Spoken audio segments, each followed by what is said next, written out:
اور تم کیا جانو کہ لیلۃ القدر ہے کیا؟ لیلۃ القدر خیر من الف شہر، لیلۃ القدر 1000 مہینوں سے زیادہ بہتر ہے۔ گویا اس رات کی فضیلت اس بنا پر بھی ہے کہ اس میں قرآن مجید نازل کیا گیا۔ قرآن مجید سب سے عظیم ہستی کی طرف سے آیا، یعنی اللہ سبحانہ وتعالیٰ کا کلام سب سے بہترین انسان یعنی محمد صلی اللہ علیہ وسلم پر نازل کیا گیا، سب سے بہترین مہینے رمضان میں نازل کیا گیا، سب سے بہترین رات یعنی لیلۃ القدر میں نازل کیا گیا کہ اس ایک رات کا عمل 1000 مہینوں سے زیادہ بہتر ہے۔ اور مزید یہ کہ تنزل الملائکۃ والروح فیہا، اس میں فرشتے اترتے ہیں، ملائکہ اترتے ہیں، اور روح یعنی جبریل امین اترتے ہیں۔ سلام ہی حتی مطلع الفجر، یہ رات سراسر سلامتی کی رات ہے یہاں تک کہ فجر طلوع ہو جائے۔ اتنی خوبصورت رات، اتنی بہترین رات، اتنی خیر و برکت اور بھلائیوں سے معمور رات، کیا ہم اس کا انتظار نہیں کریں گے؟ کیا ہم اس کو پانے کی کوشش نہیں کریں گے اور اس کے لیے مزید طلب اور تڑپ بڑھائیں گے نہیں؟ خوش قسمت ہے وہ جو اس رات کی بھلائی پا گیا، اور بدقسمت ہے وہ جو اس رات کی خیر سے محروم رہ گیا۔ اس لیے ہمیں آج سے ہی اس بات کا تہیہ کر لینا چاہیے کہ انشاءاللہ ہم آخری عشرے کی سب راتوں میں عبادت کریں گے اور پچھلے 2 عشروں کی نسبت زیادہ کریں گے، تاکہ ہم اس رات میں نیک عمل کر کے اپنے نامہ اعمال کو بہتر بنا سکیں۔ اس رات کی تلاش میں اگر پورا عشرہ بھی عبادت کرنا پڑے تو کوئی مشکل کام نہیں، کوئی گھاٹے کا سودا نہیں، بلکہ نفع ہی نفع ہے، کیونکہ یہ رات جو خیر و برکت کی رات ہے، جس کو مل گئی اس کی خوش قسمتی کا کیا ٹھکانہ۔ لیکن یہ خوش قسمتی اس کے لیے ہے جو اس کی طلب رکھے، اس کے لیے بھاگ دوڑ کرے، اس کے انتظار میں رہے، اس کا شوق رکھے۔ یہ رات جس میں فرشتے اترتے ہیں، اس کے بارے میں نبی صلی اللہ علیہ وسلم نے مزید وضاحت کی، فرمایا، حضرت ابو ہریرہ سے روایت ہے کہ ان الملائکۃ تلک اللیلۃ فی الارض اکثر من عدد الحصی، بلا شبہ اس رات کو زمین میں فرشتوں کی تعداد کنکریوں سے بھی زیادہ ہوتی ہے۔ اور پھر فرشتے جب اترتے ہیں تو ایک خاص قسم کا ماحول پیدا ہو جاتا ہے، ہر طرف نیکی کا دور دورہ ہوتا ہے، ایک خاص روح ہوتی ہے اس رات میں۔ اس لیے ہم سب کو اس سے بھرپور فائدہ اٹھانا ہے، کیونکہ ایک اچھا عمل 1000 ماہ کے عمل سے بہتر ہے۔ حضرت انس سے روایت ہے کہ رمضان آیا تو رسول اللہ صلی اللہ علیہ وسلم نے فرمایا، ان هذا الشهر قد حضركم وفيه ليلة خير من 1000 شهر من حرمها فقد حرم الخير كله ولا يحرم خيرها الا محروم، کہ لوگو یہ مہینہ جو تم پر آیا ہے اس میں ایک ایسی رات ہے جو 1000 مہینوں سے بہتر ہے، جو شخص اس سے محروم رہا وہ ہر بھلائی سے محروم رہا۔ اس رات کی سعادت سے صرف بد نصیب ہی کو محروم کیا جاتا ہے، یعنی حقیقی معنوں میں بد نصیب وہ ہے جو اس رات کی عبادت سے محروم رہے، اس رات کی خیر سے محروم رہے۔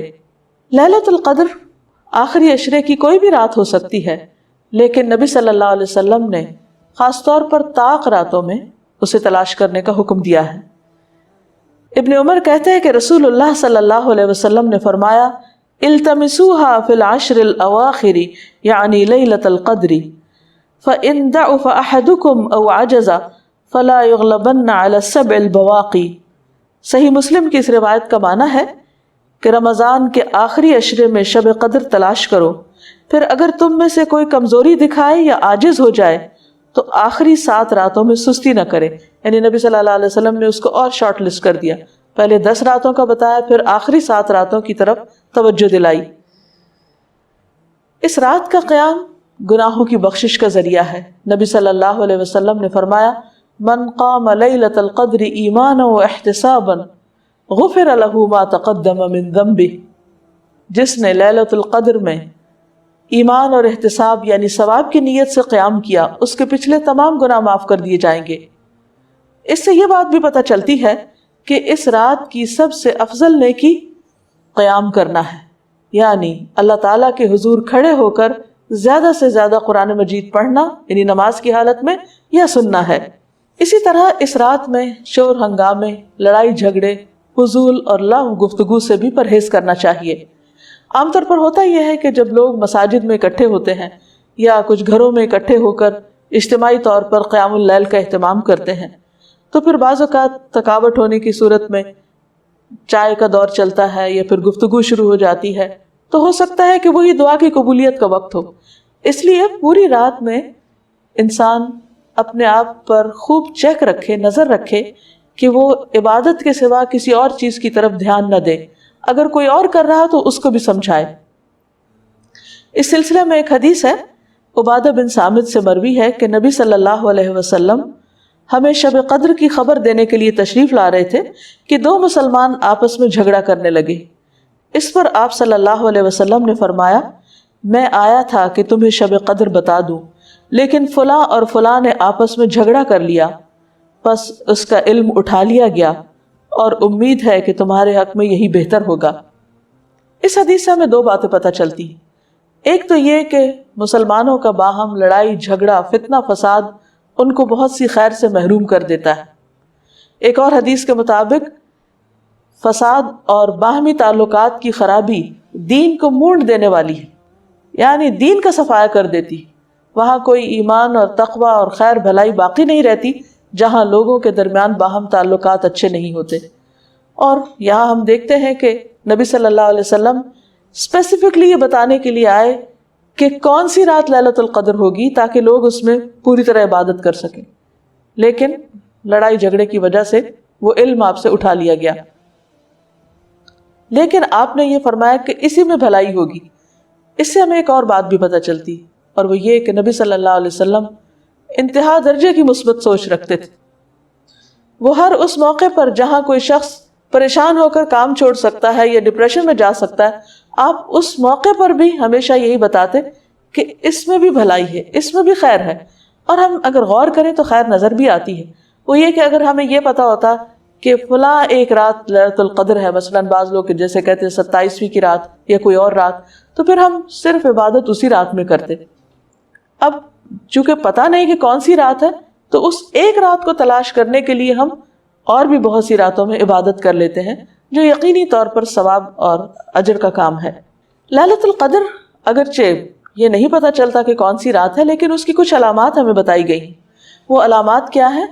احادیث کی روشنی میں دیکھیے، نبی صلی اللہ علیہ وسلم نے فرمایا، شب قدر کی صبح کو سورج کے بلند ہونے تک اس کی شعاع نہیں ہوتی، وہ ایسے ہوتا ہے جیسے تھالی، یعنی سورج نظر تو آتا ہے لیکن اس کی شعاعیں نہیں نظر آتی، یعنی سورج کا رنگ ایک طرح سے مختلف ہوتا ہے۔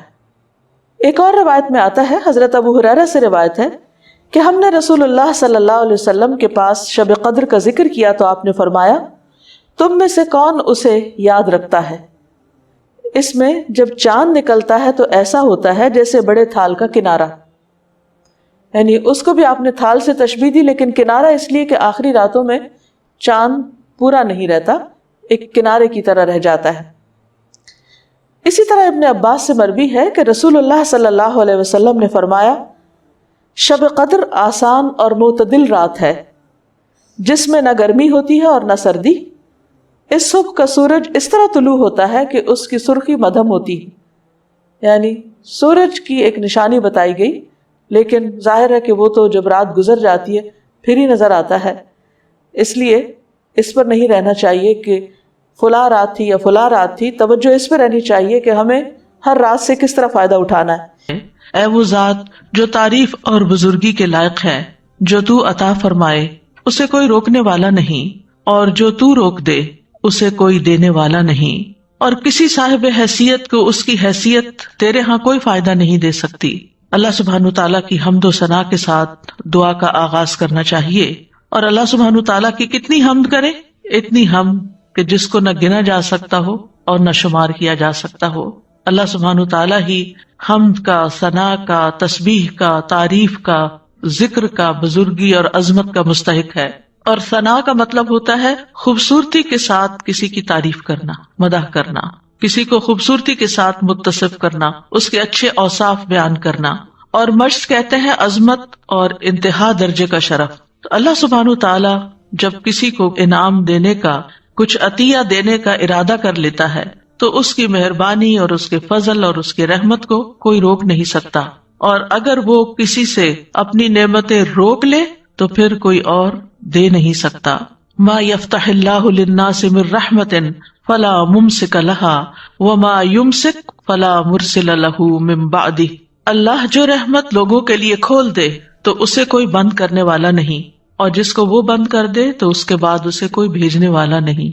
تو اس سے کیا پتا چلتا ہے کہ ہر چیز کا مالک صرف ایک اکیلا اللہ ہی ہے، وہی سب کچھ کر سکتا ہے. لہٰذا اگر ہماری زندگی میں کوئی مشکل ہو، کوئی تکلیف ہو، کوئی پریشانی ہو تو ہمیں کس کی طرف رجوع کرنا چاہیے؟ سب سے پہلے کس کی یاد آنی چاہیے؟ سب سے پہلے کس کا ذکر کرنا چاہیے؟ ایک اللہ کا، کیونکہ سارے مسائل کا حل صرف اور صرف اسی کے پاس ہے. ہم عام طور پر دنیا میں جو ریسورسفل پرسنز ہوتے ہیں ان کی طرف رجوع کرتے ہیں. مثلاً اگر کسی کے پاس زیادہ دولت ہے یا کسی کے پاس زیادہ علم ہے یا کوئی نیکی یا تقویٰ ہے تو ہم سمجھتے ہیں کہ یہ ہمارے مسائل حل کر دیں گے. حالانکہ ان میں سے کسی کے پاس کوئی بھی ایسی سخت نہیں کہ وہ کسی کے مسائل حل کر سکیں. کسی کا ریسورسفل ہونا کسی کو فائدہ نہیں دے سکتا، بعض اوقات خود اس کو بھی فائدہ نہیں دیتا، بلکہ جب تک اللہ کی مرضی نہ ہو انسان اپنے ہی قوتوں سے بھی فائدہ نہیں اٹھا سکتا. آپ نے دیکھا ہوگا کتنے ہی ذہین لوگ ہوتے ہیں لیکن اپنی ذہانت کو ضائع کر دیتے ہیں. کتنے ہی علم والے ہوتے ہیں جو اپنے علم پر عمل نہیں کرتے، اپنے علم کو ضائع کر دیتے ہیں. کتنے ہی دولت مند ایسے ہوتے ہیں کہ جو اپنی بیماریوں کی وجہ سے، اپنی تکلیفوں کی وجہ سے اپنی دولت سے کوئی فائدہ نہیں اٹھا سکتے. نہ وہ مرضی کا کھا سکتے ہیں، نہ مرضی کا پہن سکتے ہیں، اور نہ مرضی سے کہیں جا سکتے ہیں. حالانکہ بے شمار دولت ان کے پاس ہوتی ہے لیکن وہ اس سے فائدہ نہیں اٹھا سکتے، کیونکہ جب تک اللہ کی مرضی نہ ہو، جب تک اللہ کی رضا نہ ہو، اللہ کی طرف سے اذن نہ ہو تو کوئی کچھ بھی نہیں کر سکتا. آج ہم انشاءاللہ توحید پر رہنے اور شرک سے بچنے کی دعائیں سیکھیں گے، کیونکہ سب سے پہلا حق اللہ سبحانہ تعالیٰ کا حق ہے، اور سب سے پہلے جو چیز ہمیں آنی چاہیے، جو چیز ہمیں سیکھنی چاہیے وہ ہے توحید، اور اس کے لیے ہمیں دعائیں بھی کرنی چاہیے. ہم دیکھتے ہیں کہ ابراہیم علیہ السلام اور اسماعیل علیہ السلام دونوں نے جب کعبۃ اللہ کی تعمیر کر لی تو اس کے بعد جو دعا کی وہ کیا تھی؟ اے ہمارے رب، اور ہمیں اپنے لیے فرما بردار بنا، اور ہماری اولاد میں سے بھی ایک امت اپنے لیے فرما بردار بنا، اور ہمارے عبادت کے طریقے ہمیں دکھا، اور ہماری توبہ قبول فرما، بے شک تو ہی بہت توبہ قبول کرنے والا، نہایت رحم کرنے والا ہے. اسی طرح ابراہیم علیہ السلام نے خاص طور پر دعا کی کہ اے ہمارے رب، اس شہر کو امن والا بنا دے، اور مجھے اور میرے بیٹوں کو اس سے بچا لے کہ ہم بتوں کی عبادت کریں. انہوں نے اس چیز کا دعویٰ نہیں کیا کہ میں نے یہ گھر اللہ کی عبادت کے لیے بنایا، شرک اور شرک والوں کو چھوڑ کر آیا ہوں اور یہاں یہ گھر آباد کیا ہے، اب تو ہم شرک سے محفوظ ہو گئے، اور اب میں بھی اور میری اولاد بھی اپنے بل بوتے پہ ہم اب شرک نہیں کریں. نہیں، انہوں نے اپنے آپ پر بھی اعتماد نہیں کیا. انہوں نے یہ نہیں کہا جو کہ میں تو شرک سے بچنے کے لیے آگ میں بھی کود پڑا تو مجھ پہ شرک کہاں اثر کر سکتا ہے. نہیں، جب تک اللہ سبحانہ تعالیٰ نہیں بچاتا تو کوئی بھی نہیں بچ سکتا. لا حول ولا قوت الا باللہ. لہٰذا انہوں نے دعا کی کہ اللہ مجھے بھی بچا لے اور میرے بچوں کو بھی بچا لے کہ ہم بتوں کی عبادت کریں. یونس علیہ السلام جب مچھلی کے پیٹ میں گئے تو اس وقت انہوں نے کیا دعا کی؟ لا الہ الا انت سبحانک انی کنت من الظالمین. اللہ سبحانہ تعالیٰ کی توحید کا ذکر سب سے پہلے کیا، کیونکہ لا الہ الا اللہ سب سے افضل کلمہ ہے.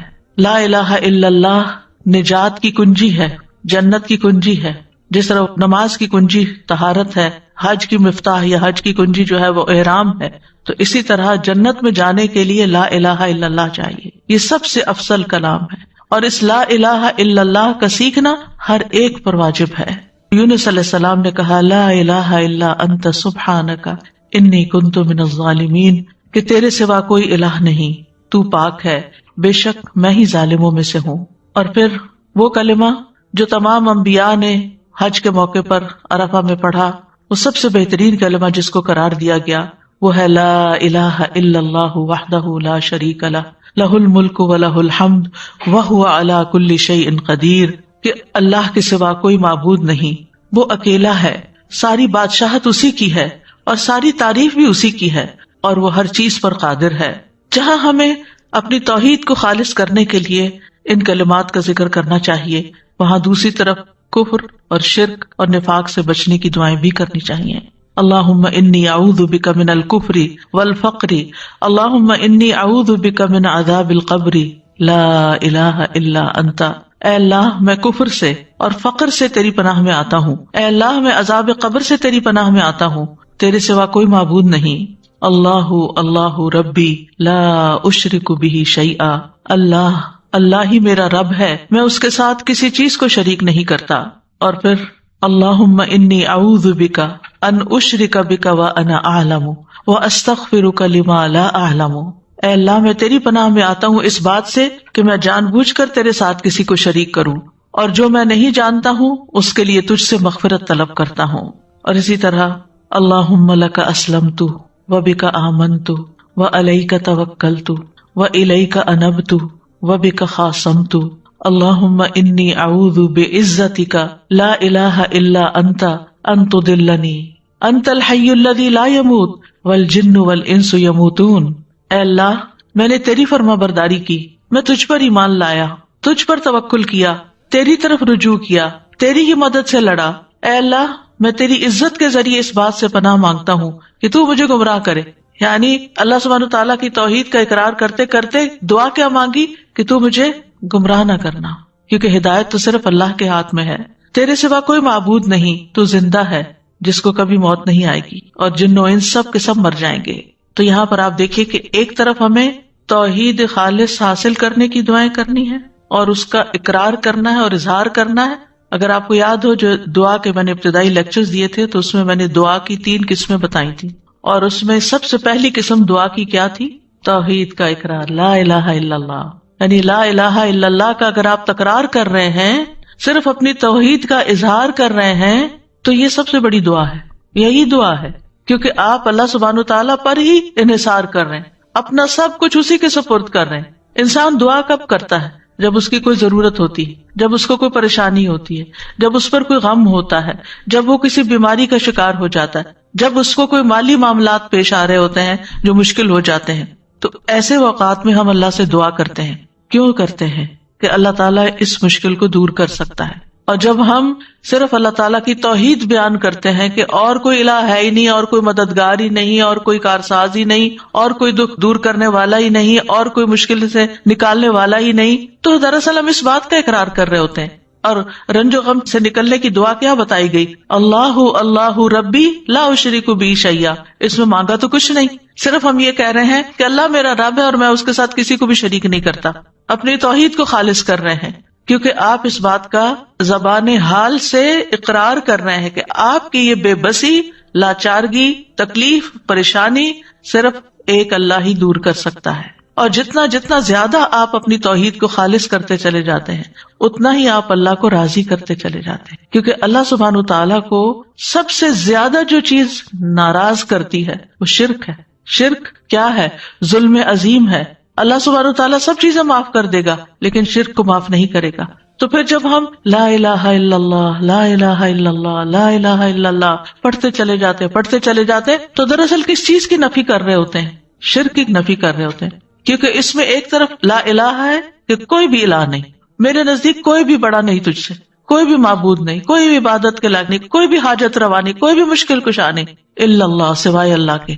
ہر خیر کی کنجیاں اللہ ہی کے پاس ہیں، میں اسی کی طرف رجوع کرتا ہوں، اسی سے مدد طلب کرتا ہوں، وہی میرا اصل مددگار ہے۔ اور جتنا زیادہ دل کے ساتھ آپ اس کلمے کو پڑھیں گے اور پکاریں گے اور اپنی تکلیف میں آپ کچھ بھی نہیں کہتے سوائے اس کے کہ لا الہ الا اللہ لا الہ الا اللہ، بیمار ہیں، دکھی ہیں، اور اس کے کہنے میں آپ دیکھیں اگر آپ کا منہ نہیں کھلتا تھا تب بھی آپ کی زبان اس کلمے کو ادا کر سکتی، یعنی آپ کو اسے بولنے کے لیے نہ اپنے ہونٹ ہلانے پڑتے نہ اپنے حلق کو تکلیف دینی پڑتی، کچھ بھی نہیں، لا الہ الا اللہ لا الہ الا اللہ۔ اور آپ دیکھیں اگر آپ پریشان ہو، دکھ میں ہو، غم میں ہو، مسائل میں گھرے ہوئے ہو اور آپ کو کچھ سمجھ نہ آ رہی ہو تو بس صرف اتنا پڑھنا شروع کر دیں، لا الہ الا اللہ، اور شرک سے بیزاری کا اظہار شروع کر دیں، تو آپ دیکھیں گے کہ جو ہی آپ اپنی توحید کو خالص کریں گے آپ کے مسائل حل ہونا شروع ہو جائیں گے، کیونکہ آپ نے اپنا پورا توکل، اپنا بھروسہ، اپنا اعتماد اللہ پہ ظاہر کر دیا، اپنے سارے معاملات اللہ کے سپرد کر دیے، وہ سیدھا کرنے والا ہے۔ ہم سمجھتے ہیں کہ ہم مسائل کو حل کر سکتے ہیں،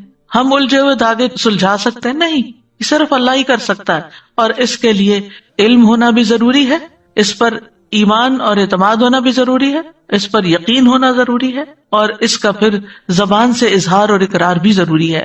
تو توحید یہی ہے کہ انسان اپنی صرف زبان سے نہیں، اپنے حال سے بھی صرف ایک اللہ کا اقرار کرے۔ اللہ سبحانہ وتعالیٰ نے ہمیں پیدا ہی اس لیے کیا ہے، وَمَا خَلَقْتُ الْجِنَّ وَالْإِنسَ إِلَّا لِيَعْبُدُونَ، کہ میں نے جنوں انسانوں کو نہیں پیدا کیا مگر اس لیے کہ وہ میری عبادت کریں، یعنی اللہ کے بن جائیں، یعنی سب سے زیادہ محبت بھی اس سے کریں، سب سے زیادہ تعظیم بھی اسی کی، سب سے زیادہ حق اسی کا، ہر چیز پر اسی کو ترجیح دینے والے ہوں۔ رسول اللہ صلی اللہ علیہ وسلم نے فرمایا، ایمان کی 70 یا 60 سے اوپر کچھ شاخیں ہیں جن میں سب سے افضل لا الہ الا اللہ کہنا ہے، اور جب لا الہ الا اللہ انسان کہتا ہے تو ہر چیز کی نفی کر دیتا ہے، چاہے وہ انسان ہو، چاہے وہ جن ہو، چاہے وہ فرشتے ہوں، چاہے وہ حیوانات ہوں، چاہے وہ نباتات ہوں، چاہے وہ پہاڑ اور جمادات ہوں، کوئی بھی، سب کی نفی، ان میں سے کوئی ایک بھی معبود نہیں، کیونکہ جن قوموں نے شرک کیا انہوں نے کبھی انسانوں کو اپنا الہ بنا لیا، جیسے فرعون نے کہا تھا انا ربکم الاعلی، میں تمہارا سب سے بڑا رب ہوں، یہ تکبر کی انتہا ہے۔ تو لوگوں نے اس کو کیا مانا ہوا تھا، وہ کہتا کیا تم میرے علاوہ کسی الہ کو جانتے ہو، میں ہی تمہارا الہ ہوں، تو لوگوں نے بھی اس کو الہ مان لیا۔ تو بہت سے جو قوموں نے شرک کیا انہوں نے انسانوں کو واقعی اپنا معبود بنا لیا، اور ان کے آگے وہ جھکے بھی۔ بدھا کو کیا سمجھتے ہیں لوگ، عیسیٰ علیہ السلام کو کیا بنا لیا، اللہ کے بیٹے کے علاوہ الہ بھی بنا دیا۔ تو نیک لوگوں کو لوگوں نے اپنا الہ بنا لیا۔ مسلمانوں کے اندر بھی آپ دیکھیں کہ کسی درجے میں بزرگوں کی، نیک لوگوں کی، تقوی والوں کی ایک خاص ایسی عقیدت ہوتی ہے جو انہیں نعوذ باللہ اللہ کے مقام یا اس کے برابر کر دیتی ہے، کہ یہی ہمارے سب کچھ ہے، یہی ہمیں سب کچھ دیں گے، انہی کی وجہ سے ہی سب کچھ ہے۔ یہی تو شرک ہے۔ اللہ سبحانہ تعالیٰ کو کسی کی ضرورت ہے؟ کسی کی بھی ضرورت نہیں ہے۔ کوئی ساری زندگی بھی سجدے میں پڑا رہے تو اللہ کا حق ادا نہیں کر سکتا، ایک نعمت کا حق ادا نہیں کر سکتا۔ کہاں یہ کہ وہ یہ سمجھے کہ میں چھوٹی موٹی ٹوٹی پھوٹی عبادت کر کے کچھ بن گیا ہوں اور اب لوگوں کے مسائل کا حل میرے ہاتھ میں ہے، کسی کے ہاتھ میں نہیں ہے۔ تو صرف اور صرف ایک اللہ ہی ہے جو سب کچھ کرتا ہے۔ پھر آپ دیکھیں اہل عرب نے فرشتوں کو اللہ کی بیٹیاں بنا کے ان کی پوجا شروع کر دی تھی، ان کے بت بنا کے رکھ لیے تھے، اور وہ سمجھتے تھے کہ یہ ہماری مشکلات آسان کرتی ہیں اور یہ ہمارے فائدے کی ہیں۔ وہ ان کے نام کی نظر نیاز کرتے، ان کے نام کے چڑھاوے چڑھاتے، ان کے نام پہ جانور ذبح کرتے، بہت کچھ ان کی طرف سے کرتے۔ تو لا الہ الا اللہ، کوئی فرشتے بھی نہیں۔ پھر لوگوں نے جنوں کو بھی الہ بنا لیا۔ سورۃ الجن میں اس کا ذکر ملتا ہے کہ وہ ان سے ڈرتے تھے، ان سے خوف کھاتے تھے، اور جب سفر کرتے اور رات کو کہیں پڑاؤ کرنا ہوتا، کسی وادی میں ٹھہرتے تو کہتے ہم اس وادی کے جن کی پناہ طلب کرتے ہیں کہ وہ ہمیں ہر طرح کے شر سے بچائے، یعنی یہاں جو کیڑے مکوڑے ہیں یا اور کوئی دشمن ہے ان سب کے شر سے ہمیں یہ جنوں کا سردار بچا لے۔ نعوذ باللہ، یہ بھی بہت بڑا شرک ہے۔ پھر اسی طرح کچھ لوگوں نے پتھروں کے بت بنا لیے، ان کو پوجتے، کچھ نے درختوں کو بت بنا لیا، اور اب تو آپ دیکھیے کہ کروڑوں کی تعداد میں ہے، جس چیز سے انسان ڈرے، آگ سے ڈرے، پانی سے ڈرے، ان سب چیزوں کو اپنا الہ بنا لیا۔ اسلام ایک واحد ایسا دین ہے کہ جس میں سب سے زیادہ جس چیز کی امپورٹنس ہے اور جس کے بغیر کوئی مسلمان ہی نہیں ہوتا، وہ ہے یہ کلمہ لا الہ الا اللہ، کہ ہم ہر ایک کی نفی کرتے ہیں، سب کو نگیٹ کرتے ہیں، اور صرف اللہ سبحانہ تعالیٰ کو ہی اپنا الہ اور معبود سمجھتے ہیں۔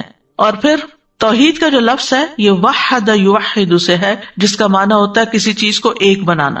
اسی سے اللہ تعالیٰ کی صفات ہیں الواحد، الاحد، اور پھر اللہ تعالیٰ کو ایک ماننا اس کی ذات میں، اس کی صفات میں، یعنی اس کی ذات میں بھی کوئی شریک نہیں اور اس کی صفات میں بھی کوئی شریک نہیں، اس کی الوہیت میں یعنی اس کے الہ ہونے میں، اس کی ربوبیت میں رب ہونے میں، اس کے تمام اسماء و صفات میں وہ یکتا ہے۔ لیس کمثلہ شیء، کوئی چیز اس جیسی نہیں، وہو السمیع البصیر۔ امام ابن قیم توحید کی تعریف یوں بیان کرتے ہیں، توحید صرف بندے کے اس اقرار کو نہیں کہتے کہ اللہ کے سوا کوئی خالق نہیں، اور یہ کہ اللہ ہر چیز کا رب اور اس کا بادشاہ ہے، جیسا کہ بتوں کے پرستش کرنے والے اس کا اقرار کرتے ہیں لیکن پھر بھی وہ مشرک ہیں۔ یعنی اللہ کو ایک ماننا اس معنی میں کہ وہی خالق ہے، وہی مالک اور رب ہے، بادشاہ ہے، لیکن ساتھ یہ دیویاں بھی ہیں، تو یہ بھی شرک ہو جاتا ہے۔ یعنی کچھ لوگ اللہ تعالیٰ کی کچھ صفات میں اس کو ایک مانتے ہیں اور باقی میں دوسروں کو بھی شریک کر دیتے ہیں۔ وہ کہتے ہیں، اور بڑی خوبصورت تعریف ہے یہ توحید کی، اور ہمیں سمجھنی چاہیے اچھی طرح، کہ توحید اللہ کی محبت، اس کے سامنے جھک جانے، اس کے دروازے پر عاجزی اور انکساری کرنے، اس کی اطاعت میں کمال فرما برداری کرنے، اس کی عبادت میں کمال اخلاص اختیار کرنے، اور اپنے تمام اقوال اور افعال میں اس کے بلند چہرے اور رضا کا ارادہ کرنے پر مشتمل ہے۔ اسی کے لیے روک لینے، اسی کے لیے عطا کرنے، اسی کے لیے محبت کرنے اور اسی کے لیے نفرت کرنے پر مشتمل ہے۔ یہ ہے توحید۔ یعنی توحید میں صرف اتنا کافی نہیں کہ ہم کہیں کہ ہم پتھروں کے بتوں کو یا انسان اور جنات اور ان کو نہیں مانتے، بلکہ اس کے ساتھ ساتھ یعنی محبت بھی سب سے بڑھ کر اللہ سے، والذین آمنوا اشد حبا للہ، سجدہ بھی صرف اسی کے لیے، کسی اور کے لیے نہیں، کسی اور کے آگے نہیں جھکنا، عاجزی اور انکساری کی انتہا صرف اسی کے لیے، اطاعت میں کمال فرما برداری اسی کی، عبادت میں اخلاص اسی کے لیے، اور پھر ہم جو باتیں کریں، اقوال افعال، ہمارے جو بھی کام ہیں، صرف اللہ کو راضی اور خوش کرنے کے لیے کریں۔ اس کا مقصد یہ نہ ہو کہ لوگ ہم سے خوش ہو جائیں، لوگ ہم سے راضی ہو جائیں تاکہ وہ ہمیں کچھ فائدے پہنچا سکیں، یعنی لوگوں کی خوشامد کرنا، لوگوں کی تعریف اس لیے کرنا تاکہ ان سے ہمیں کچھ بینیفٹس مل جائیں۔ نہیں، جب کسی کو یہ پتا چلتا ہے کہ کوئی اس کی تعریف کسی مقصد کے لیے کر رہا ہے تو کیسا لگتا ہے؟ یعنی آپ اپنے آپ کو رکھ کے دیکھیں، اگر آپ کو یہ پتا چلے کہ سامنے والا کسی مقصد مطلب کے لیے میری تعریف کر رہا ہے تو آپ کو وہ تعریف کیسے لگے گی؟ گھن آئے گی، بہت بری لگے گی، بیزار ہوں گے آپ اس سے۔ اس لیے ہمارے دین نے ہمیں اس سے بھی روکا ہے کہ لوگوں کی تعریف یا لوگوں کے ساتھ خیر خواہی یا اچھا اخلاق، ایون جو اسمائل کرنا ہے، یہ سب چیزیں بھی اللہ کے لیے کرو، اس لیے نہیں کرو کہ آپ کو ان سے کوئی فائدہ مل جائے۔ یعنی وہ بہت سے طریقے بتائے ہوئے ہوتے ہیں نا کہ آپ یہ اور یہ کام کریں تو پھر آپ کو لوگوں کی محبت حاصل ہو جائے گی۔ محبت تو اللہ ڈالتا ہے دلوں میں، آپ 100 چیزیں کر لیں، نہیں محبت کسی کی لے سکتے، آپ محبت خرید نہیں سکتے۔ آپ جتنی چاہے کسی کی خدمت کر لیں، جتنی چاہیں کسی کی چاکری کر لیں، لیکن آپ اس کی محبت نہیں لے سکتے جب تک کہ اللہ آپ کے لیے اس کے دل میں محبت نہ ڈالے۔ ان الذین آمنوا وعملوا الصالحات سیجعل لهم الرحمن ودا، جو اللہ کی طرف رجوع کر لیتے ہیں نا، اللہ کے بن جاتے ہیں، ایمان لے آتے ہیں، نیک عمل کرنے لگتے ہیں، ضرور رحمان لوگوں کے دلوں میں ان کی محبت پیدا کر دے گا۔ آپ اللہ کے بن جائیں، مخلوق آپ سے محبت خود ہی کرنے لگے گی۔ بندوں سے محبت کسی مطلب مقصد کے لیے نہ کریں۔ آپ دیکھیں کہ بعض بچے والدین کی کوئی رسپیکٹ نہیں کرتے، لیکن انہیں جب والدین سے کچھ چاہیے ہوتا ہے تو پھر وہ ان کی کچھ تعریف وغیرہ کر دیتے ہیں۔ مطلبی محبت، خود غرضی کی محبت، دنیاوی فائدے حاصل کرنے کی محبت نہیں۔ ہمیں اگر کسی سے محبت بھی کرنا ہے تو صرف اللہ کے لیے، اللہ کو راضی کرنے کے لیے، اللہ سے اجر پانے کے لیے، کیونکہ اس کا بھی اجر ہے۔ جب ہم اچھے اخلاق سے کسی سے پیش آتے ہیں، ہم کسی کی مدد کرتے ہیں، ہم کسی کی خدمت کرتے ہیں، ہم کسی کے کام آتے ہیں، اور اگر ہم اپنے دل میں یہ دہراتے ہیں یہ میں صرف اللہ کے لیے ہے، اس کا اجر میں اللہ سے چاہتا ہوں، اس کا بدلہ میں اللہ سے چاہتا ہوں، تو آپ دیکھیں گے کہ سامنے والا شکریہ کہے یا نہ کہے، آپ کو دعا دے یا نہ دے، آپ کی تعریف کرے یا نہ کرے، آپ کو بدلہ دے یا نہ دے، نہ آپ کا دل ٹوٹے گا، نہ آپ کا اطمینان اور چین خراب ہوگا، کچھ بھی نہیں ہوگا آپ کو۔ آپ کتنے مضبوط انسان بن جائیں گے، کیونکہ آپ نے اس کے لیے تو کیا ہی نہیں، آپ نے جس کے لیے کیا اس نے دیکھ لیا، اور اس پر آپ کا پکا یقین ہے کہ اس نے تو بدلہ دینا ہی دینا نا، کیونکہ وہ کسی کا احسان نہیں رکھتا۔ یعنی ہماری نماز، ان صلاتی ونسکی ومحیای ومماتی للہ رب العالمین، پہلی 2 باتیں تو سمجھ آتی ہیں، بھئی نماز اللہ کے لیے بھی، سجدہ اللہ کے لیے کرو، قبلے کی طرف رخ کرو، اللہ کا ذکر کرو، قربانی کرتے ہوئے بھی اللہ کا نام لو، یہ تو بات سمجھ میں آتی ہے۔ لیکن محیای ومماتی، میری زندگی اور موت اللہ کے لیے، جی پیدائش سے لے کر موت تک کے جتنے بھی کام کر رہے ہو نا، وہ بھی اللہ کے لیے، وہ بھی اللہ کو خوش کرنے کے لیے۔ بندوں کے پیچھے بھاگنا چھوڑ دو، اللہ کو خوش کرو، اللہ کو راضی کرو، یہی توحید ہے۔ اور جب اللہ کو راضی کرو گے نا، اللہ سبحانہ تعالیٰ دفاع بھی کرے گا تمہارا، تمہاری مدد کرے گا، تو تم سوچ بھی نہیں سکتے کہ کس کس تدبیر سے وہ تمہیں فائدہ پہنچائے گا، کہاں کہاں سے۔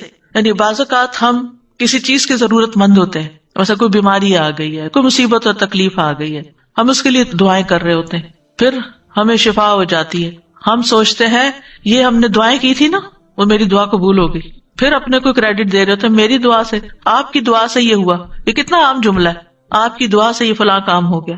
آپ کو کس نے بتایا کہ اس نے واقعی اتنی اچھی دعا کی اور واقعی دعا کی بھی ہے یا نہیں کی؟ یہ ہم نے ایک تکیہ کلام بنا لیا، آپ کی دعاؤں سے یہ سب کچھ ہو گیا. وہ اگلے کو پتہ بھی نہیں ہوتا کون سی دعائیں اللہ کی رحمت سے. اور یہ ہو سکتا ہے کہ آپ کی دعا، میری دعا، اس کی دعا، اس کی دعا، اس سے ہی کچھ ہوا ہو، کیونکہ ہمارے پاس کوئی گارنٹی نہیں، ہمارے پاس کوئی یقینی علم نہیں ہے. ہمیں کہاں سے پتا چلا؟ بات یہ ہے کہ آپ دعا کی بات کریں، آپ کو نہیں معلوم، ہو سکتا ہے آپ نے کسی ایسے وقت میں کسی شدید بھوکے کو کھانا کھلایا ہو اور آپ کھلا کے بھول چکے ہوں اور اللہ نے آپ کی وہ نیکی لکھ لی، اور اس وقت جب آپ شدید تکلیف میں تھے تو اس نیکی کا بدلہ آج آپ کو یوں ملا کہ آپ صحت مند ہو گئے. اللہ تعالیٰ جس طریقے سے مدد کرتا ہے بندوں کی، وہ آپ اپنی طرف سے خانوں میں مت بانٹے اللہ نے یہ کر دیا، اللہ تعالیٰ یہ کر. اللہ کے بارے میں وہ باتیں کیوں کہتے ہو جن کا تمہیں علم ہی نہیں؟ یعنی یہ شرک سے بھی بڑی برائی ہے. وَأَن تَقُولُوا عَلَى اللَّهِ مَا لَا تَعْلَمُونَ، کہ تم اللہ کے بارے میں وہ باتیں کرو جن کا تمہیں علم ہی نہیں، تم جانتے بھی نہیں، اپنے پاس سے ہی اللہ کے ذمے لگا رہے ہو چیز. اللہ تعالیٰ سے حسن ظن رکھنا چاہیے، لیکن ہماری ساری زندگی میں توحید ہونی چاہیے. یعنی ہم چاہے نماز پڑھیں، چاہے روزہ رکھیں، اللہ تعالیٰ اسی لیے تو اس کی جزا خود دے گا کہ روزہ اللہ کے لیے ہوتا ہے، یعنی صرف اللہ ہی جانتا ہے کہ ہم نے روزہ رکھا یا نہیں، تو وہی اس کی جزا دے گا. اسی طرح وَأَتِمُّ الْحَجَّ وَالْعُمْرَةَ لِلَّهِ، حج اور عمرہ بھی صرف اللہ کے لیے کرو، اور باقی محیایا و مماتی میں سب کچھ کور ہو جاتا ہے. بندوں کی خدمت، بندوں کے ساتھ حسن سلوک، ان کے برے رویے کے باوجود ان کے ساتھ احسان کا معاملہ کرنا، یہ آپ ایسے تھوڑی کر سکتے ہیں. کتنے ہی لوگ ہیں جو کسی کو معاف نہیں کر سکتے. اللہ اکبر، ایسے سنگ دل ہوتے ہیں. ٹھیک ہے لوگوں کی بڑی بڑی زیادتیاں ہوتی ہیں، لیکن اسوہ حسنہ کیا کہتا ہے؟ نبی صلی اللہ علیہ وسلم کی سنت کیا کہتی ہے؟ اگر وہ لوگوں کو معاف نہ کرتے تو کیا ایسے دین پھیلتا؟ انہوں نے معاف کیا، کس کے لیے؟ اللہ کے. صبر کیا، کس کے لیے؟ وَلِرَبِّكَ فَاصْبِرْ. جب ہم کہتے ہیں نا صبر نہیں ہوتا، نہیں، اگر آپ اللہ کی خاطر کریں گے تو وہ صبر بھی ہو جائے گا، اللہ کی خاطر کریں گے تو شکر بھی ہو جائے گا، اللہ کی خاطر کریں گے ہر بڑے سے بڑا، مشکل سے مشکل کام اللہ کے لیے آپ کر سکتے ہیں، کیونکہ آپ کہتے ہیں میں اللہ کے لیے کر رہا ہوں. ہم بندوں کے سامنے اسٹبن ہو جاتے ہیں، ضدی ہو جاتے ہیں، ان کے ساتھ مقابلے پہ اتر آتے ہیں کیونکہ انہوں نے ہمارے ساتھ یہ کیا تو ہم ان کو ایسے مزہ چکھائیں گے. یہ ساری چیزیں، لیکن اللہ سبحانہ وتعالیٰ کے ساتھ ہمارا معاملہ عاجزی اور انکساری کا، ہم اللہ کی خاطر ٹوٹ سکتے ہیں. اللہ کی خاطر اگر ہماری کوئی عزت نہیں کرتا تو ہم اس کو برداشت کر سکتے ہیں، کیونکہ عزت تو ساری ساری اللہ کے لیے ہے. تو عز من تشاء و تذل من تشاء، تو جسے چاہتا ہے عزت دیتا ہے، تو جسے چاہتا ہے ذلت دیتا ہے. بیدک الخیر انک علی کل شیء قدیر.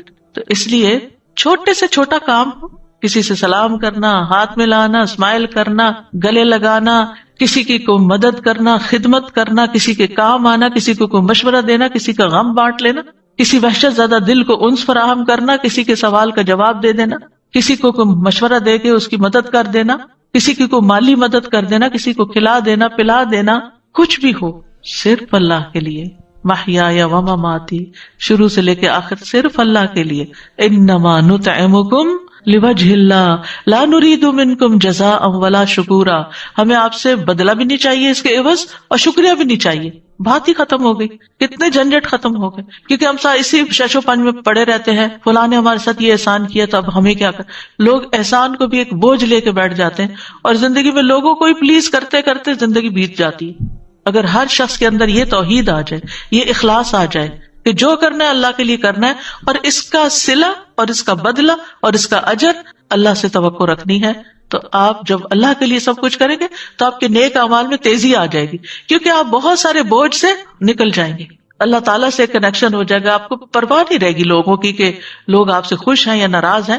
آپ نہیں ناراض کریں گے ان کو، لیکن اگر آپ کے احسان کے باوجود وہ ماننے کو ہی نہیں تیار، معاملہ اللہ پہ چھوڑ دینا. اچھا، بعض اوقات یہ ہوتا ہے ہم سمجھتے ہیں اس کا معاملہ میرے ساتھ ہے، یہ میری وجہ سے ایسے ہو رہا ہے، میری کوئی غلطی ہے تو اس کا موڈ آف ہے، یا یہ میری وجہ سے یہ سب خرابی کر رہا ہے. آپ کو نہیں پتا اللہ نے اس کو کسی اور طرح سزا دی ہوئی ہے کہ وہ اپنے ٹارچر سے نہیں نکل پاتا، کہ کسی کو معاف نہیں کر سکتا یا نارمل انسان کی طرح زندگی نہیں بسر کر سکتا. وہ پتہ نہیں اپنے کس گناہ میں پکڑا ہوا ہے، اور آپ سارا کچھ اپنے اوپر لیے رہ رہے ہیں. آپ کیوں اپنے اوپر لے رہے ہیں سارا بوجھ؟ آپ اللہ کی طرف رجوع کریں، اللہ کی طرف منہ پھیر لیں، اس کی طرف توجہ کر لیں، اور لوگوں کو سمجھانے کے بعد ان کے حال پر چھوڑ دیں. وہ جانے اور ان کا رب جانے. وہ کیا کرتے ہیں اور کیا نہیں، آپ رسپانسبل نہیں. اگر آپ نے کسی کا دل نہیں دکھایا، آپ نے کسی کے ساتھ ظلم اور زیادتی نہیں کی، آپ نے اپنے فرائض پورے کر دیے، آپ نے اپنی ذمہ داریاں نبھا دی، پھر اس کے بعد کوئی اس کو اکنالج کرتا ہے یا نہیں، ایکسپٹ کرتا ہے یا نہیں، اس کی پرواہ نہیں ہونی چاہیے. اس سے اوپر اٹھ جانا چاہیے. جتنا اس سے باہر نکلیں گے نا، اتنی توحید خالص ہوگی. توحید جو ہے یہ غموں سے نجات دلانے والی ہے، مشکلات سے بچانے والی ہے. تو توحید کا مطلب یہ نہیں کہ اللہ کو صرف خالق و مالک سمجھ کر بس چھوڑ دیا جائے، وہ خالق ہے وہ مالک ہے، نہیں.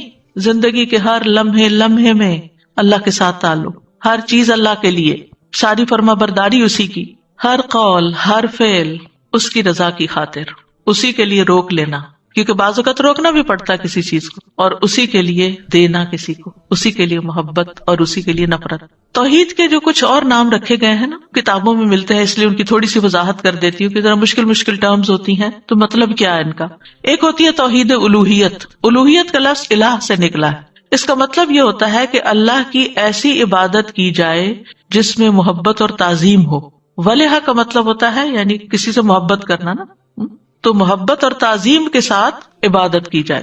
اس کا نام توحید عبودیت بھی رکھا گیا ہے کہ وہ انسان ان چیزوں کو ادا کر کے اللہ کی عبادت کرتا ہے جس کا اللہ نے حکم دیا ہے، اور ان چیزوں سے بچنے کے ساتھ اللہ کی عبادت کرتا ہے جن سے اللہ نے منع کیا ہے. اسی طرح توحید طلب، توحید ارادہ بھی اس کا نام رکھا گیا ہے. توحید قصد، قصد کا مطلب ہوتا ہے ارادہ، کیونکہ بندہ صرف اللہ سبحانہ تعالیٰ کے چہرے کو ہی چاہتا ہے، اسی کا قصد کرتا ہے، دین کو اللہ کے لیے خالص کرتے ہوئے اس کی عبادت کرتا ہے. تو ایک ہے توحید الوہیت، دوسری ہے توحید ربوبیت، یہ ماننا کہ اللہ ہی خالق مالک مدبر ہے، رازق ہے، زندہ کرنے والا ہے، موت دینے والا ہے، یہ سارے معنی اس میں آ جاتے ہیں. اور تیسری ہے توحید اسماء و صفات، کہ جس میں اللہ تعالیٰ کے نام اور اللہ تعالیٰ کی صفات میں کسی اور کو اس کا شریک نہ کرنا. یاد رکھیے تمام انبیاء کی بنیادی دعوت توحید ہی رہی ہے. سورۃ الاعراف کو اگر پڑھیں تو اس میں آپ دیکھیں نوح علیہ السلام کا ذکر آتا ہے، حضرت ہود کا ذکر آتا ہے، حضرت صالح کا ذکر آتا ہے، حضرت شعیب کا ذکر آتا ہے. سب کا ذکر کرنے کے بعد ایک ہی عبادت آتی ہے، فقال یا قوم اعبدوا اللہ ما لکم من الہ غیرہ، یا قوم اعبدوا اللہ ما لکم من الہ غیرہ، یا قوم اعبدوا اللہ ما لکم من الہ غیرہ، یا قوم اعبدوا اللہ ما لکم من الہ غیرہ. ہر پیغمبر نے آ کے ایک ہی جملہ دہرایا کہ لوگوں اللہ کی عبادت کرو جس کے سوا تمہارا کوئی الہ نہیں، تمہارا کوئی معبود نہیں.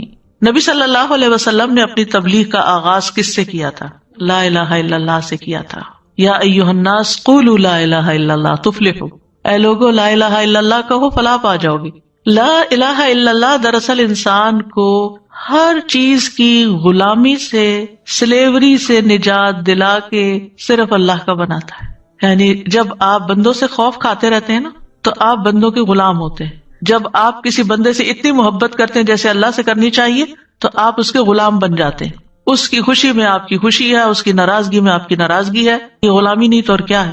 تو توحید جو ہے یہ انسان کو غلامی سے نجات دیتی ہے، لوگوں کے بوجھ اور لوگوں کی جو آپ کے اوپر دباؤ ہے اس سے نجات دیتی ہے آپ کو. کیونکہ کوئی آپ کو ڈراتا ہے کہ اگر آپ نے یہ کیا تو آپ کو گھر سے نکال دیں گے، کوئی آپ کو ڈراتا ہے اگر آپ نے یہ کیا تو جاب سے نکال دیں گے، کوئی ڈراتا ہے کہ اگر آپ نے یہ کیا تو آپ کا سودا یہ پڑا کا پڑا رہ جائے گا، ہم خریدیں گے ہی نہیں.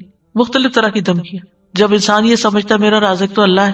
ہم نے دیکھا ہوگا کہ بعض خواتین ایسی ہوتی ہیں کہ جو ایک ٹاکسک ریلیشن شپ میں ہوتی، صبح شام کا ٹارچر ہوتا ہے ان کی زندگی میں. ایک تو نارمل ریلیشن شپ ہوتا ہے نا، ایک دن اچھا گزرا، دوسرے دن تھوڑا کام خراب ہو گیا، ایک دن خوش ہے ایک دن ناخوش. یہ دن اور رات تو ہر ازدواجی زندگی میں آتے ہیں. یہ ہو ہی نہیں سکتا کہ آپ ہر روز خوش ہی ہو، اور یہ بھی نہیں ہوتا کہ ہر وقت پریشانی ہو. لیکن کچھ ریلیشن شپ ایسے ہو جاتے ہیں کہ جن میں خوشی نام کی کوئی چیز ہی نہیں ہوتی. اچھا اس ریلیشن شپ سے چھٹکارا کیوں نہیں حاصل کرتے کہ پھر کہاں جائیں گے؟ آپ سورۃ الطلاق پڑھ کے دیکھیے اللہ تعالیٰ کیا حال بتاتے ہیں.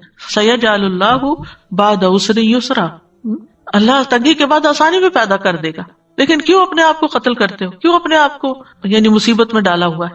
تو بہت سی چیزیں ایسی ہوتی ہیں ہماری زندگی میں جن میں ہم صرف اس ڈر سے کہ اگر یہاں سے میری جاب گئی تو بس میں گیا، اتنی اچھی جاب شاید مجھے کہیں نہ ملے، اس لیے میں نماز پڑھنے کی بھی اجازت نہیں مانگتا، جمعہ بھی نہیں پڑھتا کیونکہ یہ بہت میری پسند کی جاب ہے.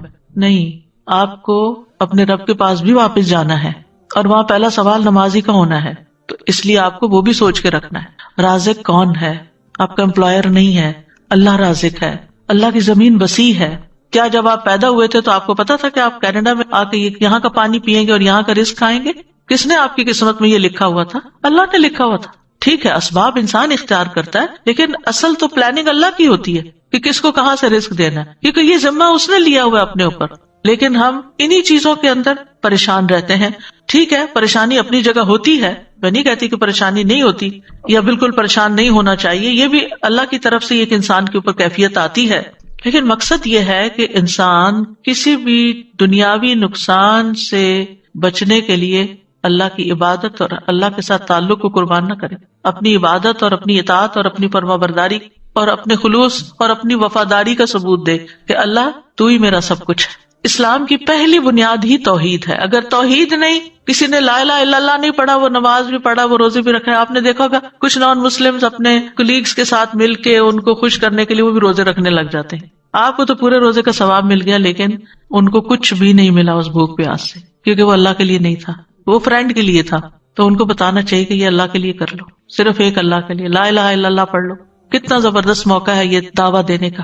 یعنی اس وقت رمضان کا مہینہ بابرکت مہینہ ہونے کے اعتبار سے ایک ایسی فضا پیش کرتا ہے. کل ہی مجھے کسی نے میسج کیا کہ ان کی بچی پبلک اسکول میں پڑھتی ہے، ابھی شاید گریڈ 1 میں ہے، اور انہوں نے جا کے تو کلاس میں سارے بچوں کو بتایا کہ ہمارا دین کیا ہے اور ہم روزے کیوں رکھتے ہیں اور مریم گھر میں کیا کرتی ہے، اور وہ پریئر میٹ لے کر گئے اور کدھر منہ کر کے نماز پڑھتے ہیں اور نماز میں کیا کہتے ہیں. اور اس بہانے ساری کی ساری توحید کی اور ساری دین کی پوری دعوت پیش کرتی ہے. انہوں نے کہا ہمارا دین کیا ہے. اب باقی تو دل میں اللہ ہی ڈالتا ہے نا. لیکن ایک ماں اگر اپنے گریڈ 1 کے بچے کے لیے اسکول میں جا کر اس کے کلاس والے اس کو یہ ساری چیز بتا سکتی ہے کہ ہم کون ہیں اور کیا کرتے ہیں، تو میرے خیال ہے ہر ماں بتا سکتی ہے. لیکن پھر اس کے لیے سیکھنا پڑتا ہے نا، اس کے لیے کریج بھی چاہیے، اس کے لیے یہ شوق بھی چاہیے، اس کے لیے اللہ سے محبت چاہیے کہ اللہ تو میرا رب ہے، چاہتی ہوں کہ سب تجھے ہی رب مانے، اور اس کے لیے وہ ہر طریقہ اختیار کرتا ہے. تو کیا ہمارا فرض نہیں بنتا کہ ہم اس مہینے میں، جس میں سب کو پتا ہے کہ مسلم اس وقت فاسٹ کر رہے ہیں، اس میں ان کو بتائے کہ یہ فاسٹنگ کیا ہے اور یہ کیوں کرتے ہیں اور یہ کہاں سے شروع ہوئی اور اس سے حاصل کیا ہوتا ہے. کیونکہ عام طور پر فاسٹنگ، آپ دیکھیں نیٹ پہ جائیں آپ کو فاسٹنگ کے بہت فائدے ملیں گے، اور سبھی کسی نہ کسی طرح کی فاسٹنگ کرتے ہیں، لیکن وہ اسلامی فاسٹ سے بالکل الگ چیز. ہمارے فاسٹ کا مقصد ہے تقویٰ حاصل کرنا، اور وہاں ہے صحت حاصل کرنا. صحت تو جھنگے میں مل ہی جاتی ہے، لیکن اصل گول جو ہے وہ بہت ہائر ہے، اور وہ ہے تقویٰ کا حصول. تو قرآن مجید میں بھی آپ دیکھیں کہ ہر آیت کے اندر کسی نہ کسی شکل میں توحید موجود ہے، اور قرآن کی بھی سب سے پہلی تعلیم جو ہے وہ توحید ہی ہے. اور نہ صرف یہ کہ زندگی کی ابتدا میں بچے کو سب سے پہلے لا الہ الا اللہ سکھانا چاہیے، بلکہ ہمارا آخری کلام بھی کیا ہونا چاہیے؟ لا الہ الا اللہ، محیای و مماتی للہ رب العالمین.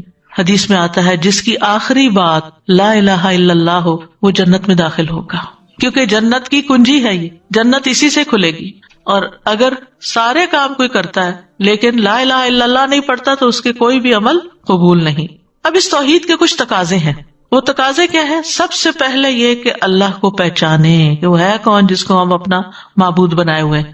سورۃ محمد میں آتا ہے فَاعْلَمْ أَنَّهُ لَا إِلَٰهَ إِلَّا اللَّهُ، بس تم جان لو کہ اللہ کے سوا کوئی الہ نہیں، یعنی جان لو، علم حاصل کرو.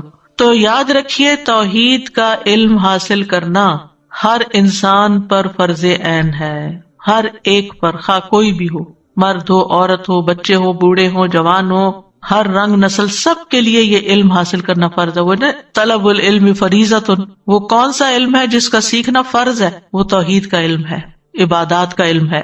اور یہ کیا ہے؟ اللہ کے ایک الہ ہونے پر پورا یقین رکھنا، پھر اسی کے فرما بردار بن جانا. وَأَنِيبُوا إِلَىٰ رَبِّكُمْ وَأَسْلِمُوا لَهُ، اپنے رب کی طرف رجوع کرو اور اس کے فرما بردار بن جاؤ، اس کے لیے مسلمان بن جاؤ. اللہ اور اس کے رسول کی اطاعت کرنا، اطیعوا اللہ ورسولہ ان کنتم مؤمنین، اللہ کے لیے خالص ہونا. فاعبد اللہ مخلصا لہ الدین، سب سے بڑھ کر اللہ سے محبت ہونا، لوگوں کی بجائے اللہ سے ڈرنا، لوگوں کی بجائے اللہ سے ڈرنا. کیونکہ انسان جس سے ڈرتا ہے نا اسی کی مرضی کے کام شروع کر دیتا ہے. اگر ہم اللہ سے ڈرتے ہیں تو پھر اللہ کی عبادت کریں گے، اللہ ہی کی اطاعت کریں گے، اللہ تعالیٰ کے احکامات پر عمل کریں گے، اور جن چیزوں سے وہ روکتا ہے ان سے رک جائیں گے. پھر توحید کیا ہے؟ اختلافات میں اسی کی طرف رجوع کرنا. توحید یہ ہے کہ ہر معاملے میں، ہر مشکل میں اللہ کو کافی سمجھنا، وتوکل علی اللہ وکفی باللہ وکیلا، اسی پر بھروسہ کرنا، اسی کو اپنا مددگار سمجھنا. اور زندگی کے ہر معاملے میں ہمیں توکل کی ضرورت پیش آتی ہے. اب دیکھیے کہ بعض لوگ اپنے توہمات کی وجہ سے کہ کل کیا ہوگا، کل یہ نہ ہو جائے، کل وہ نہ ہو جائے، سب کچھ ہوتے ہوئے بھی خوف کا شکار رہتے اور اللہ پہ بھروسہ نہیں کرتے. صدقہ کیوں نہیں کرتے؟ کہ پیسہ جمع کر کے رکھنا ہے کہ بڑھاپے میں کام آئے گا. آپ سوچئے کہ کیا صدقہ بلاؤں کو نہیں ڈالتا؟ ٹھیک ہے آپ اپنے لیے سیونگ بھی کریں، لیکن اس کے ساتھ ساتھ صرف اپنے ہاتھ میں سیونگ نہیں کریں، کچھ سیونگ اللہ کے پاس بھی کر لیں کہ جہاں سے مسائل نے حل ہونا ہے. آج آپ دوسروں کے لیے کریں، کل اللہ تعالیٰ آپ کے لیے اسباب پیدا کر دے گا، اور اگر اللہ نے اسباب نہ پیدا کیے تو آپ کے پیسے تجوریوں میں رہ جائیں گے، آپ کے کام پھر بھی نہیں آنے والے، وہ اور لے جائیں گے. کتنے ہی بوڑھے لوگ ایسے ہیں کہ جن کے پیسے بینکس میں رہ گئے، وہ دنیا سے چلے گئے اور ان کے گھر بھی چلے گئے، کوئی چیز کام نہ آئی، کوئی والی وارث نہ تھا پیچھے. تو اصل عقل مند انسان وہ ہے کہ جو اللہ پر بھروسہ کرتے ہوئے اللہ کی عبادت بھی کرتا ہے، اور جن چیزوں سے اللہ تعالیٰ خوش ہوتا ہے وہ کام بھی خوشی سے کرتا چلا جاتا ہے. اللہ سے راضی رہنا یہ بھی توحید کا حصہ ہے. ایک روایت میں آتا ہے، ابو سعید کہتے ہیں رسول اللہ صلی اللہ علیہ وسلم نے فرمایا، اے ابو سعید، جو اللہ کے رب ہونے پر، اسلام کے دین ہونے پر اور محمد صلی اللہ علیہ وسلم کے نبی ہونے پر راضی ہو گیا، اس کے لیے جنت واجب ہو گئی. پھر توحید میں سے یہ ہے کہ ساری نعمتوں کا شکر اللہ کے لیے، واشکروا نعمت اللہ ان کنتم ایاہ تعبدون، ہر نعمت پر شکر گزار ہونا، پھر اس کے فیصلوں کو تسلیم کر لینا. قل لن یصیبنا الا ما کتب اللہ لنا، آپ ان سے کہیے ہمیں اگر کوئی مصیبت آئے گی تو وہی آئے گی جو اللہ نے ہمارے مقدر کی ہے. یعنی تقدیر پر اطمینان ہونا، اللہ کی تقدیر سے راضی ہونا، یہ بھی توحید کا سبق ہے. اس کے برعکس کیا ہے؟ شرک. شرک کا کیا مطلب ہے؟ اللہ کے ساتھ ایک یا ایک سے زیادہ کوئی ہمسر برابر کا ند یا شریک بنانا، جیسے عبادات میں، قربانی میں، مدد طلب کرنے میں، شفاعت میں، یا دعا کی قبولیت میں، یا ربوبیت میں اللہ کے ساتھ کسی کو شریک کرنا، یعنی اللہ کے سوا کسی اور کی عبادت کرنا یا اس کو اپنا حاجت روا مشکل کشا سمجھنا. ہماری توحید اس بات کا تقاضا کرتی ہے کہ ہم اس بات پر ایمان رکھیں کہ اللہ ایک ہے اور اس کا کوئی بھی شریک نہیں ہے، نہ اس کی کوئی اولاد ہے، نہ اس کی بادشاہت میں کوئی شریک ہے. سورۃ بنی اسرائیل میں آتا ہے وَقُلِ الْحَمْدُ لِلَّهِ الَّذِي لَمْ يَتَّخِذْ وَلَدًا وَلَمْ يَكُنْ لَهُ شَرِيكٌ فِي الْمُلْكِ وَلَمْ يَكُنْ لَهُ وَلِيٌّ مِّنَ الذُّلِّ وَكَبِّرْهُ تَكْبِيرًا. اور کہہ دیجئے سب تعریف اللہ کے لیے ہے جس نے نہ کوئی اولاد بنائی، نہ بادشاہی میں اس کا کوئی شریک ہے، اور نہ عاجز ہو جانے کی وجہ سے اس کا کوئی مددگار ہے. اور اس کی بڑائی بیان کرو، خوب بڑائی بیان کرنا. ہم بندوں کی بڑائیاں بیان کرتے ہوئے نہیں تھکتے، کبھی زندگی میں اللہ کی بھی ایسی بڑائی بیان کی؟ اپنے آپ سے ہمیں پوچھنا چاہیے. تو توحید کیا ہے؟ صرف اللہ کی بڑائی بیان کرنا. اور شرک کی اقسام میں ایک فعلی شرک ہوتا ہے، جیسے نجومیوں کے پاس جانا، تعویذ لٹکانا، منکے لٹکانا، جسم کی حفاظت یا گھر وغیرہ کو حسد اور نظر سے بچانے کے لیے کچھ لٹکانا. آپ نے دیکھو کہ کچھ لوگ اپنے گلے میں یا ہاتھ میں ایک آئی بنی ہوتی ہے، بلو آئی اس کو کہتے ہیں، شاید بلو آئی، وہ پہن کے رکھتے ہیں. انا للہ و انا الیہ راجعون. کیا یہ بلو آئی ہمیں نظر اور حسد سے بچا لے گی؟ ہرگز نہیں. یہ عقیدہ رکھنا شرک ہے. کئی لوگ گھر میں بھی شاید لٹکاتے ہیں، مجھے علم نہیں، کچھ یاد ایسے پڑتا ہے کہ گھر میں لٹکاتے ہیں، اور اس کے علاوہ بھی کچھ چیزیں لٹکاتے ہیں کہ جس سے یہ سمجھتے ہیں کہ اس کے لٹکنے سے نظر نہیں لگے گی، حسد نہیں ہوگا. کچھ لوگ کالی چیز شاید لٹکاتے ہیں. یہاں تو میں نے نہیں دیکھا، لیکن پاکستان میں گاڑیوں کے پیچھے کسی نے میری توجہ دلائی کہ آپ نے یہ گاڑی کے پیچھے لٹکتے ہوئے دیکھا. میں نے کہا لوگوں نے ڈیکوریشن وغیرہ کوئی کی ہوئی ہے اپنی، جیسے عورتیں پیچھے پراندہ لٹکاتی ہیں، تو ہو سکتا ہے کہ یہ بھی کوئی فیشن ہو، رواج ہو. مجھے تو پتہ ہی نہیں تھا. تو انہوں نے بتایا کہ نہیں، یہ اس لیے لٹکاتے ہیں کہ نظر نہ لگے. کچھ لوگ بچوں کو تل لگا دیتے ہیں، کالا تل، اس لیے کہ نظر نہ لگے.